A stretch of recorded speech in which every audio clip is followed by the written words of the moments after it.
వంగవీటి మోహన్ రంగా కేసులో కూడా ఆయన కూర్చున్నప్పుడు ఆయన మీద బాంబులు వేశారు. ఆ బాంబులు ఎక్కడ తయారయ్యి, ఎలా తయారయ్యి, బాంబర్ సిగ్నేచర్ ఎలా ఉంటుంది అనేది అక్కడ కూడా ఐడెంటిఫై చేసి సిబిఐకి ఇవ్వడం జరిగిందన్నమాట. అంటే అది ఎవరు చేస్తారండి ఆ బాంబ్ సిగ్నేచర్? అది రాయలసీమ సిగ్నేచరా, ఆంధ్ర సిగ్నేచర్? రాయలసీమ సిగ్నేచర్.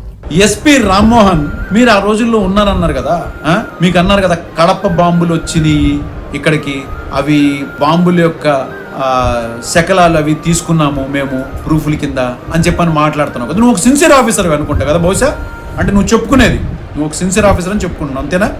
అంత సిన్సియర్ ఆఫీసర్ అయితే అయ్యే ప్రూఫ్ల్ని సిబిఐకి ఎందుకు నువ్వు అప్పచెప్పలేదు? సిబిఐ ఇన్వెస్టిగేషన్లో నువ్వు అప్పచెప్పావా? సిబిఐ కేసు దర్యాప్తు చేసి అందులో ఉన్నటువంటి పాల్గొన్నటువంటి దుర్మార్గులకి శిక్ష పడేలా నువ్వు ఎందుకు చేయలే? అమ్ముడుపోయావా?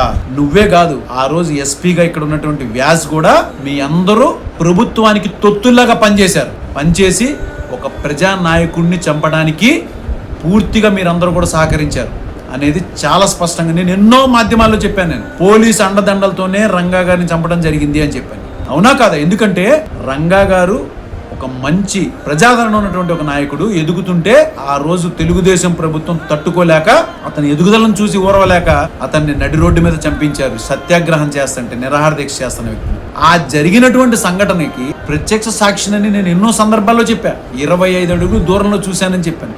ఇంకొకటి చాలా ముఖ్యమైన విషయం ప్రజల్లోకి తెలియాల్సింది ఏంటిదో తెలుసా?